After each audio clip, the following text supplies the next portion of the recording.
بسم اللہ الرحمن الرحیم۔ ناظرین السلام علیکم۔ لداخ کے مقام پر بھارت اور چین کے درمیان جھڑپیں جاری ہیں اور بھارتی فوج کو بھاری جانی نقصان کا سامنا ہے۔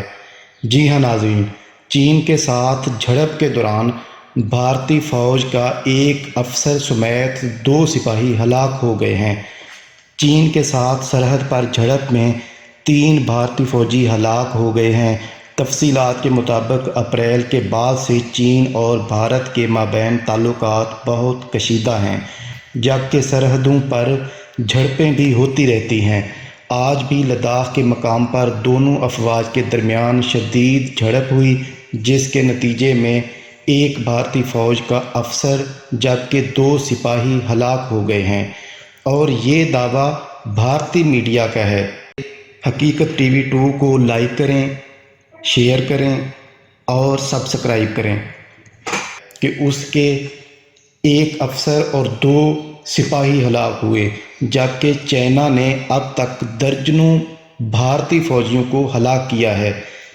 منگل کے روز بھارتی فوج کی طرف سے جاری کردہ ایک بیان میں کہا گیا ہے کہ ہمیں پیر کی شب ہلاکتوں کا سامنا کرنا پڑا اور صورتحال کو کنٹرول کرنے کے لیے دونوں عسکریت پسندوں کے سینئر عہدیداروں کے درمیان ایک میٹنگ جاری ہے۔ یہ گولان میں جاری عدم استحکام کے عمل کے دوران دونوں افواج میں جھڑپ ہوئی، جس میں ہلاکتیں ہوئیں۔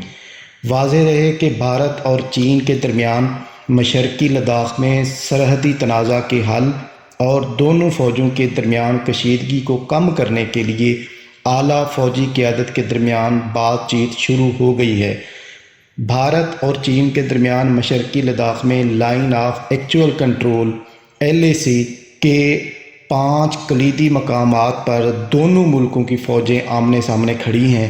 ان علاقوں میں گزشتہ کئی ہفتوں سے حالات کشیدہ بتائے جا رہے ہیں۔ اسی لیے بھارت نے چین کی مقامی فوجی قیادت سے بات چیت کی پیشکش بھی کی تھی، جو کہ ناکام رہی۔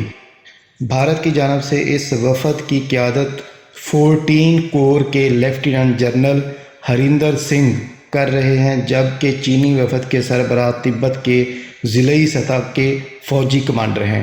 اس سے قبل بھی دونوں جانب کے فوجیوں کے درمیان بات چیت ہوئی ہے، تاہم اس کا کوئی نتیجہ نہیں نکلا تھا۔